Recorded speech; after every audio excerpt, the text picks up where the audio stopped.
a deep breath and remember who you are. Yeah, they're gonna mess with you, baby, you're a star. Stepping in the spotlight, you know that it feels right. Time to put up a fight, honey. Got nothing left to lose, so let's start right now. Everybody want a piece of you. Gotta give them what they want, it's true. You're symphonic, yeah, so iconic. If you didn't know before, now you know. Now you know. Take a big step away from who you were. Flashing that smile and the whole world's a blur. It's a blur. Positively powerful on a Wednesday. And it's me, Fitz, with Stacey Steinmiller in a new setup that making me very uncomfortable.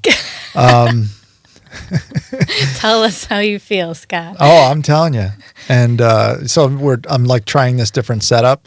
And so I realized how incomplete it was when we started because I didn't set up a monitor, so I really can't see what's live. And I'm just trusting that Will is got us at the helm, which he does. But this is a perfect example because I didn't say the words, but I was implying that I was sorry. Oh. And that's what I want to talk about is like how many times do you say I'm sorry in a day when you're actually not wrong? Mm. You know, like, oh, I'm sorry. Could you just do this? Like something that you need. Yeah. I'm sorry. Could you give me the right order, please? Right. You know, why am I saying I'm sorry? Why am I sorry for that? I'm actually just standing up for what I believe is mine or what is correct. Yeah. Why do people do that? The word that came to mind was uncomfortable. Yeah, it's a way to, I would use the word off gas, like your discomfort, right? So it feels uncomfortable to go up to somebody and correct them or ask for what you need again. So I think we have been trained or got comfortable with saying I'm sorry as a means of dealing with that discomfort. Yeah. Yeah. There's a lot of discomfort in the world. There really is. So, and that makes perfect sense because that's very accurate. Every time I feel uncomfortable, I have to apologize for that. Yeah. Well, I feel like you feel right. Yeah, I think it's something. I don't know if it's like a self-soothing thing, or maybe it's like our secret way of saying like I'm really uncomfortable now. Yeah. So I wonder if it'd be more helpful to say this makes me really uncomfortable to say. Yeah, and that's tough. That's a vulnerability that it's really difficult to just put out there. Yeah. Like, and I've been trying, and every once in a while in your day-to-day life, you encounter someone who does that, and it's almost like jarring. You're like, when someone speaks up for themselves in a very matter-of-fact way, not rude, right? Just matter-of-fact, polite. It's like, oh, yeah. Right. You know, it just takes you aback because we're so, just so ingrained that way. We're just so programmed to feel sorry for or embarrassed about to apologize for things that you want. Yeah. And things that you need. Well, I think there's a fear there, right? So you're feeling uncomfortable that you need to maybe repeat something, stick up for yourself, stand up for yourself, or say what you want. And then there's a fear of how is this person now going to perceive me or respond to me as a result. So we're uncomfortable. So we say, I'm sorry. And we're trying to just like placate the situation to avoid conflict. Right. And so I think we often worry or subconsciously worry. We don't want to create conflict. So it's like a way to try and smooth things over. But I think those are the driving forces. I'm a master at avoiding conflict. So that would make sense of saying sorry. And Yeah. Constantly. I do it. So a perfect example here at the studio here, the buildings were just recently purchased. So they're doing a lot of renovations and stuff. And I will apologize for needing quiet. For needing the exact environment that I should signed have, up for and that paying for. Exactly that I put in my lease. You know, that there's and to their credit, they've been really good about communicating and saying, hey, we've got this work going on, and then I say, hey, you know, I've got a big audiobook recording this Friday and Saturday for like 12 hours, so I'm going to need there to be quiet. You know, and he's like, okay, I'm going to make sure that there's nothing going on. But I still have to probably go upstairs to the tenants up there and just say, hey, just so you know, because you never know. I mean, it's not like there's a gym upstairs or anything like that, but still in these buildings, you know, just maybe the guy decides he wants to put together a desk. Right. Like, you know, knows? And it's like, or whatever. I'm going to hang some shelves. You know? Yeah, and I think things am saying like just a reminder, like just want to remind you guys I'm doing this, and so need the quiet time. Or the other thing I was thinking of, because the construction, right? And you can both appreciate something. And that's the other thing too, is people have a hard time having like two emotions together or two seemingly conflicting things. So it can be like, hey, I really appreciate that you guys are doing the renovations.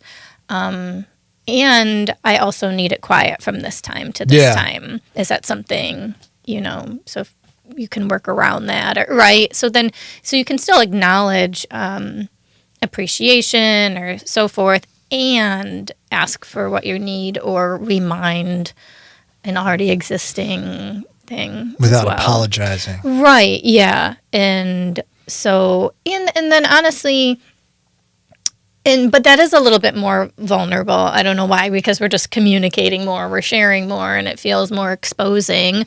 But then the other people feel heard. I think somebody else would feel more heard if you say, oh, I appreciate the renovations. I also am going to need it quiet from this time to this time.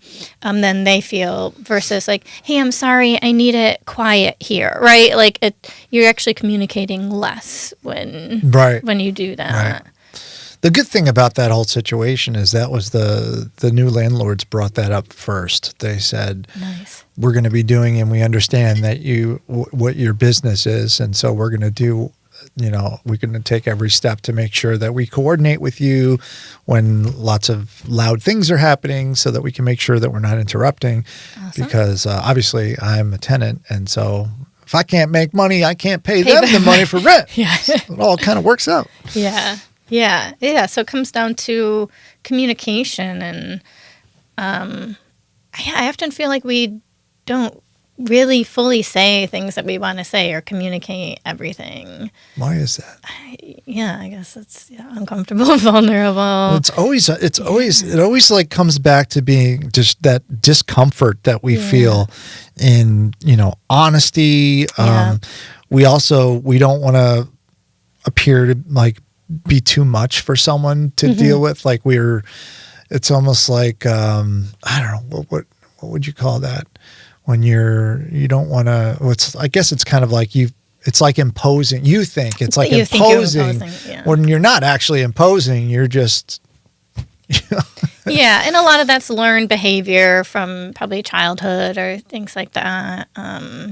Because I guess probably as children, we are all a little much. Oh man.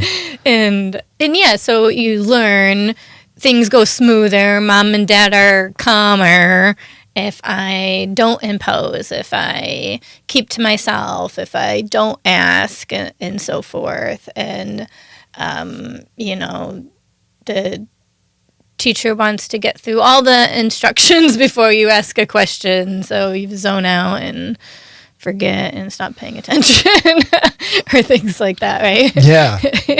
And here's an interesting thing I didn't think of, that we confuse politeness with permission. Ooh, yeah. Yes. So thinking that you need to get permission. Yeah. So then it's like, who's in charge here? Yeah. And when we ask other people for permission, we're automatically putting the other person in charge. Yeah. Yeah. And this goes back to that having power, that where you're Always giving talking your about power. yeah. You know, now when I say, I'm sorry, but could you this because this, now already that person is now in control of my destiny. There's the person that controls everything. Yeah. And I'm asking, could you please some more, please, sir? Yeah. That's an interesting thing. It's what interests me the most is that a lot of these things are just so ingrained in our upbringing. Right. We're not even that we don't even about think about it. Yeah. Yeah. It's normal to say, oh, I'm sorry. Could you do this? And it kind of is incorrect. Why are you sorry for that? Right. And that's what I love about this work and coaching is because then, you know, if somebody's telling me about an interaction or so forth, and then I get more information from them, like, well, what did you say? You know, what did they say? Well, yes, you start to unpack the situation, then it comes to light that maybe the person's being overly apologetic and being like, I wonder how that's actually being interpreted then. So if you're saying, I'm sorry, blah, blah, blah, blah, how do you think that other person is interpreting it? How are they feeling? How are you actually feeling? What energy are you bringing to the interaction, right? And it helps us really unpack what's actually being communicated in our energy in addition to the words. I'm thinking about that right now, how I feel when someone says something like that to me. I'm sorry, could you mind, would you mind? I almost kind of, it's uncomfortable for me too. Yes, they're like, because you're feeling their discomfort, right? And you're also, if it's a situation where you're actually not in charge and someone says that to you, now they're putting you in charge. Yes. And you didn't sign up to be in charge. So it's like, well, now you're putting me in charge of this situation and I'm not in charge of anything. Yeah. It's really weird. Yeah, because their discomfort, they don't want to be in charge, or they're used to not being in charge, and we kind of off-gas that and put that responsibility on the other person, and you don't even realize it. I was actually thinking about that yesterday around just like little things when we say like, well, if that works for you, right? And when you're in a leadership role, you shouldn't be saying that. You could say, does that work for you? Right? And then they just gives the other person a yes or a no. Versus if you're like, if that works for you, now you're it's actually kind of passive aggressive. Yeah. In a way, right? It could like, be, if it works for you, but it doesn't matter because I'm saying it better work for you. It can be like a lot of different things, and it's too vague. And then the other person it's more of a yes or no. Now it's like, then they have to think, well, do I want that? Do I not want that? And that's not the role that they should be in. And if you're leading or it's not helpful to be putting the people that you're leading in that state. It doesn't feel, I want to say safe, which I know that sounds a little weird, but there's a lot of different levels of safe.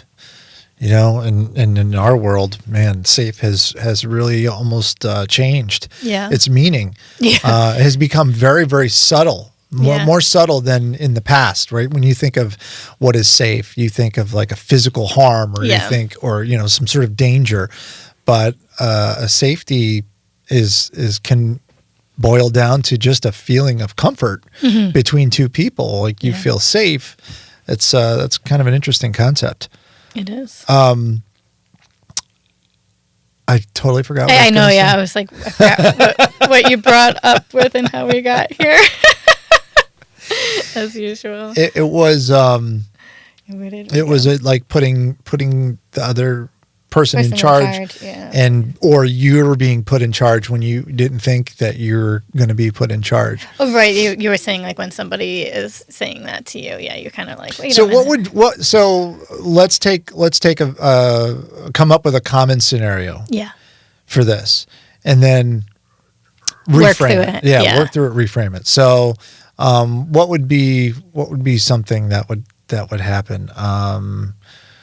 I feel like there was something. Would you so using the sound thing, right? You're at a restaurant and you're having dinner and there's people next to you and their kids are throwing French fries and the French fries are hitting you and you're like, and you say, what do? You say, excuse me, I'm sorry, but could you please stop your kids from throwing fries at me?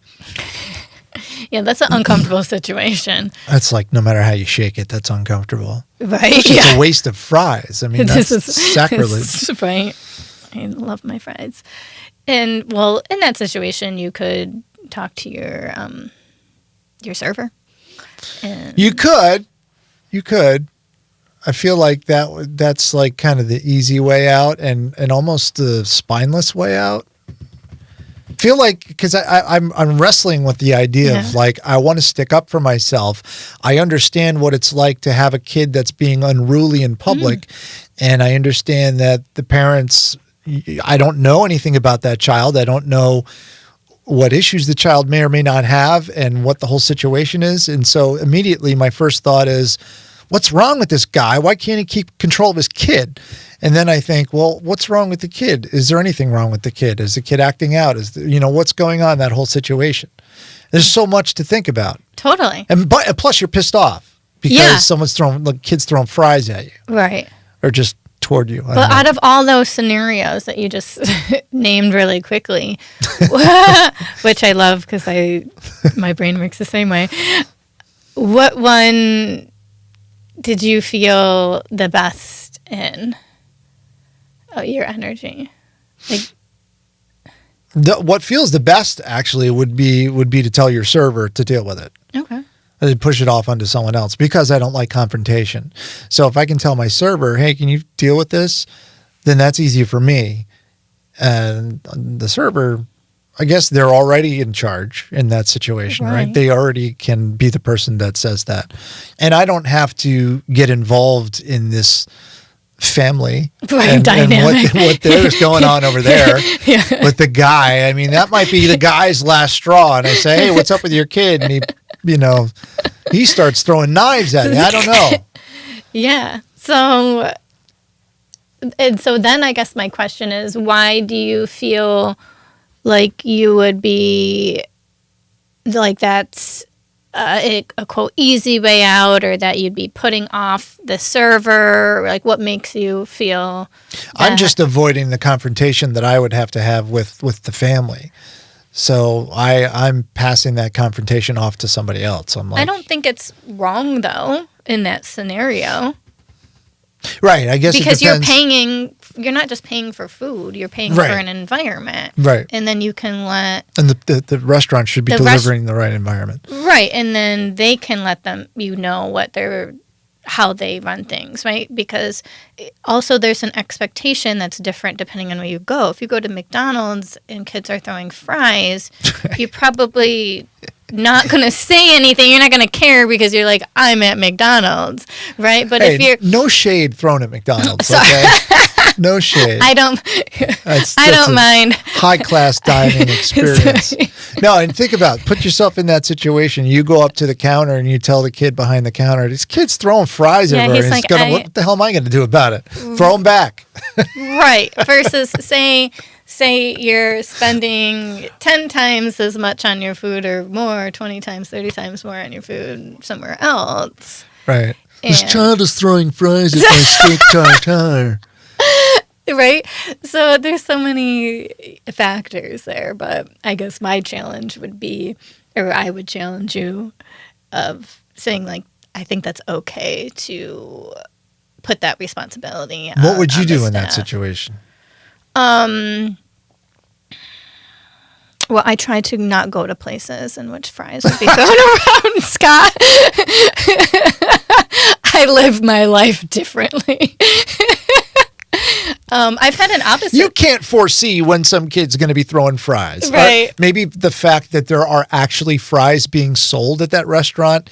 No, I love French. I love French fries. You can get fries at even a high-class, highfalutin place. I've had a semi-opposite one because I'm the one with the kid running around. Oh, right. I've been in that situation before too. And So this will be funny.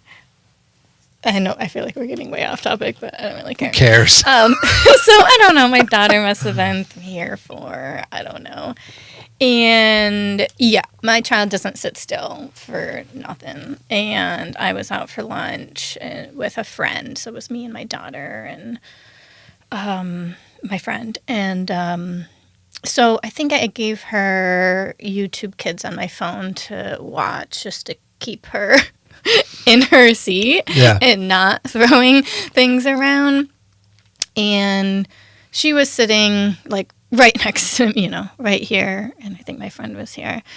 And I could barely hear, what she was listening to. Mm-hmm. And I was right next to her. Like, I don't think I could hear it at all. She had it really low. And this table behind us, or off to my side, came over and, in my memory, very rudely said something about how loud the YouTube was? Yeah, which I couldn't even hear. And I have pretty good hearing, I think. And I was pretty pissed because I don't remember if I said anything or not. I really don't remember. But I just remember thinking, like, do you want me to take that away? Because you're going to have a hell of a time if I take that away from her. Because that's when you give them an A or B. So, all right, so let's talk about what the consequences are. I'm going to take the YouTube away. Guess what's going to happen? But the interesting thing is, they also didn't know a regular at this restaurant coming like at least once a week for years. So the staff's all like, yo, they're messing with Stacey. What's up? Yeah. So they apologized and we got free dessert. So it was more of like, you don't know who you're complaining to. So Scott, how I live my life is all about status and power. Like I said, so I go to the places where I am loved and I am trusted. So it doesn't matter what scenario I'm in. I'm always going to win. I see. All right. Well, that's a good way for me to start wanting to live my life now. So you got to up your standards. Right. Now it's turning into a standards conversation. That's interesting. It's an interesting little peek into your life. Yeah, it is an interesting life, that's for sure. I think about the situations where in public where I'll do everything I can to avoid a confrontation of any kind. Confrontation meaning having negative connotations. Yeah. I've gotten better with it, especially if it's something that I truly feel is something I'm due or whatever, like, get off my foot, that kind of thing. But it's still one of the situations where I don't like confrontation out in public, and especially if it's something in my mind as minor as somebody has a kid. Like, I'm more tolerant with things than I would be with something and with someone, and my friend would be like, "Oh my God, that kid is driving." I'm like, "Well, it's not that bad. It's not a big deal or whatever." So I think I would let a heck of a lot more go than most people. Maybe partially because I'm a little bit more tolerant, but also because I don't want to confront anyone. Yeah, and so you made me think of a few things. So one thing is around this is we need to take responsibility for ourselves, right? And I think it's good to learn how to ask for what we need. And it reminded me of another scenario. This is way more relevant and also kind of funny because I think it was like the day before this happened. I saw, a funny video on Instagram, and it was like a guy getting dropped off by their, Uber at like the wrong location. And it's basically, like you're like a people pleaser. So you're like, this is great. And you just like get out of the car and it shows them like in a field and there's nothing there. And he's like, great. So I actually sent it to a client of mine because I knew it would make her laugh. And so then the next day I actually had to take a ride. My car was in the shop. And so I had to order a ride to go to the shop to get my car. And so, of course, for whatever reason, it had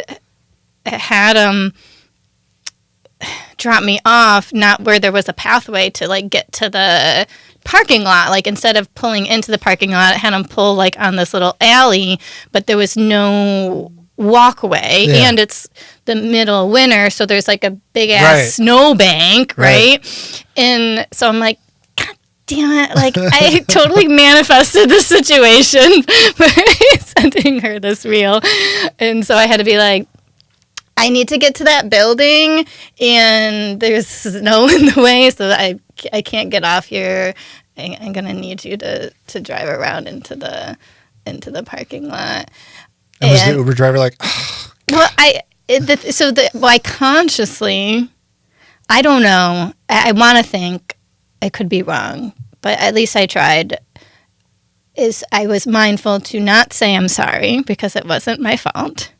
And that it was okay for me to ask for what I needed. And what I needed was to not climb over a 4-foot snowbank to get to the repair shop so I could, get my car. So I think in those scenarios, I think it's actually great to practice. So if you have a hard time doing that, instead of just being like, I hate confrontation. Well, that's not confrontation. That is simply having a conversation. It's simply asking for what you want. It's simply saying what you need in a situation where you're paying for it.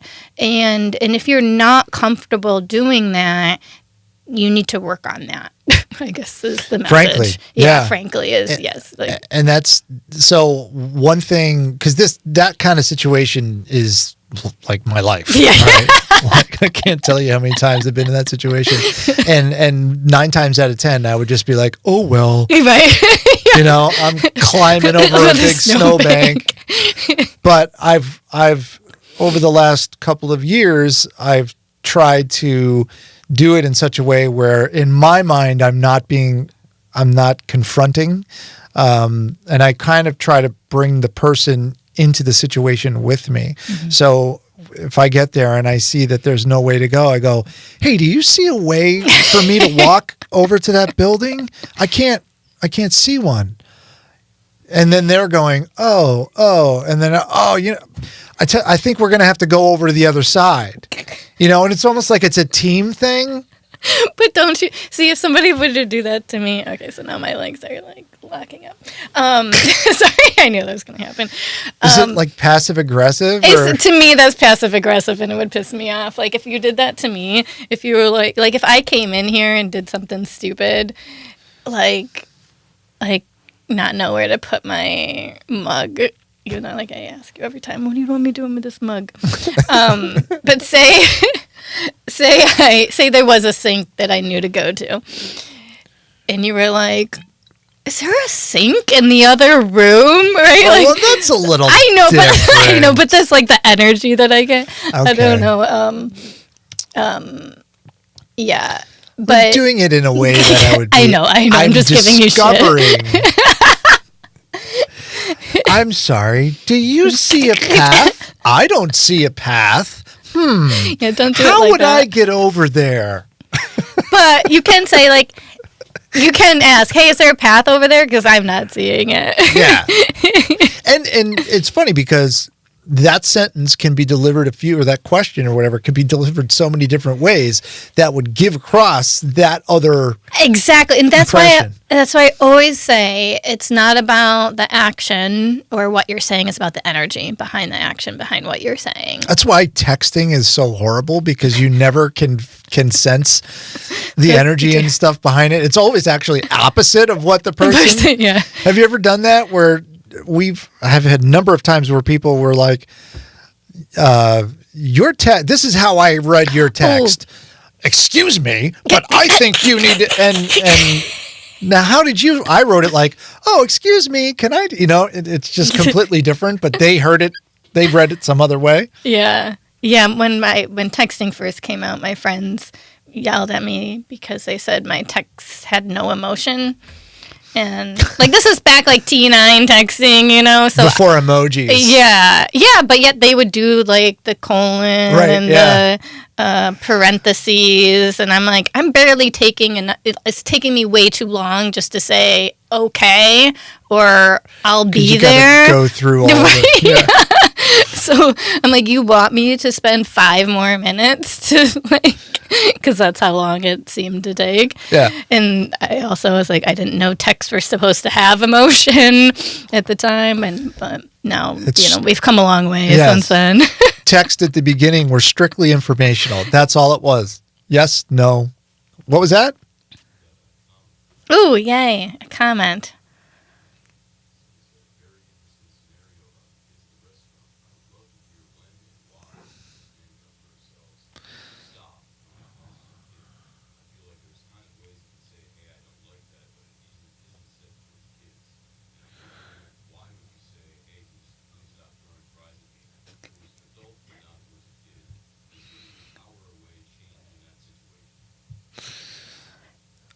It's interesting. I just realized that I don't think anyone could have heard what he said. But anyway. Oh.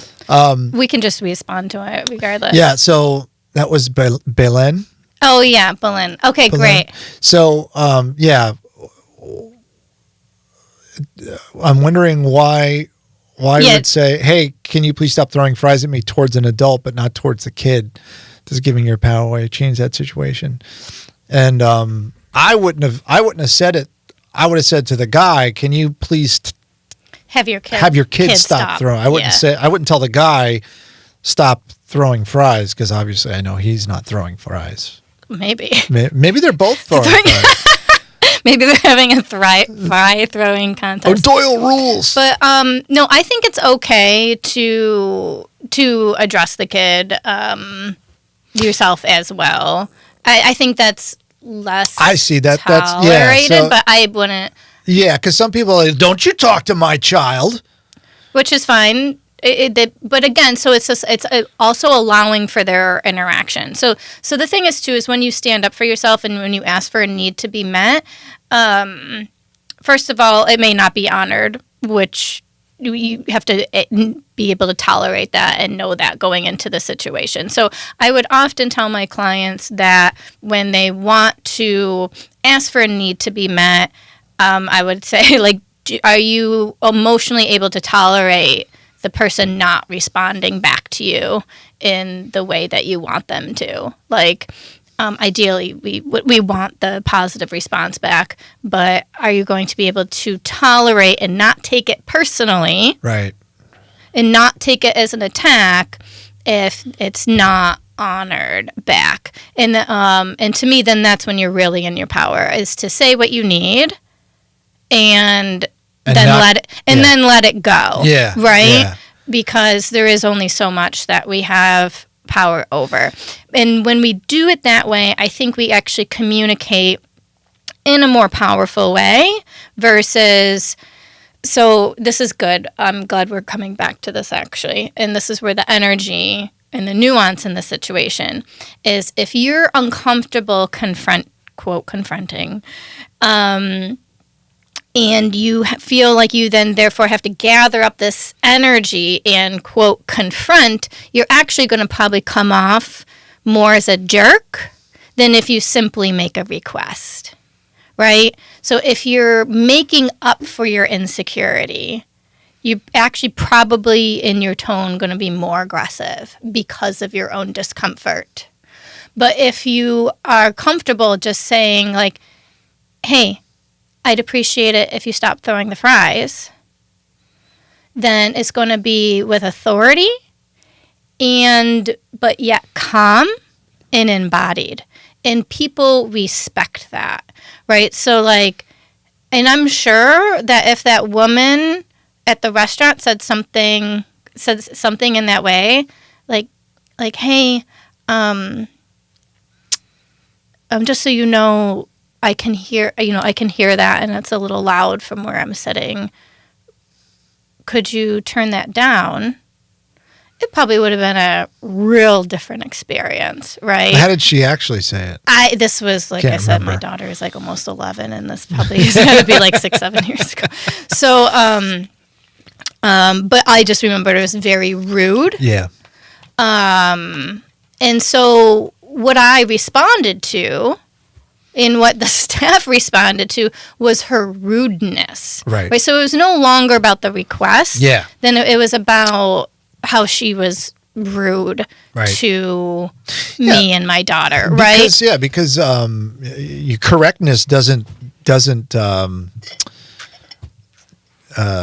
what's the word I'm looking for? Justify rudeness. Yeah, exactly. So I think, so I guess back to that is, I think it's like you can always ask for what your needs are, but I think the best way to do that is to do that from a simple request and without attachment, right? But if you're taking the fry throwing personally, right? If you're sitting there like he's throwing the fries, at me. He doesn't like me, right? Because he doesn't like my pants. They're making my day bad, and you go like that, then it is probably going to be a confrontation. Yeah, right. He's already bringing that energy into it. Exactly. But see, this is and we got to wrap up here in a minute. But just like when after people started moving back into the building after the pandemic, and I had a new neighbor upstairs, and I was recording an audiobook, and suddenly I could hear stuff up there, and I was flipping out because I had a client here. I had, a producer or a director on Zoom from New York City, so I was already tense. Mm-hmm. And now I can hear mumbling and stuff up there, so I was like, oh God. So I had to go up there, and I'm trying to knock on the door, and I don't know which door it is, and I'm knocking on the wrong door, and by the time the person answered, I'm like, I was so flustered that it came across like like the building was on fire, and from her point of view, she's like, well, I'm just here doing my job. What's going on? Like, and I'm like, oh my God, you've got music playing and I hear talking. Like, how dare you? Right. I got a studio downstairs. Nothing else matters. My job is on the line. Yeah. My income's on the line. My reputation's on the line. Yeah. And she's just like, what? And she was so kind of calm and cool that it actually pissed me off. Because she was like, you clearly don't do well in confrontations, do you? And that was kind of that probably was not the best thing to say. It was condescending, but at the same time, I don't blame her because in my mind, I was trying to be very respectful and I was trying to be professional. but because I was so frazzled and I couldn't talk, it was just like, and she's like, wow. Can you imagine just walking upstairs and going, you think she's just going to be like, what? Like, I think, call the line. There's something wrong with the guy downstairs. Yeah. There's a little screw loose. Did you guys check for lead paint chips? All right. So, that was fun. Hopefully we answered that. Yeah, we're gonna wrap up now because if you wouldn't mind just wrapping up what we're talking about right now so that we can go. Fine, screw you, Scott. What's your website? RadicalLifeCoach.com. RadicalLifeCoach.com. RockVox.com if you want to come and do a live stream or a podcast or an audiobook or something, or just sit in the lobby and have snacks. You can do that. You can do that. Coffee and tea. Yeah. Every Wednesday at 10 o'clock, we try to do this live stream unless something more important is happening. Get the passive-aggressive like comments a holiday or anything that Stacey or I might have to do. Thanks for joining us.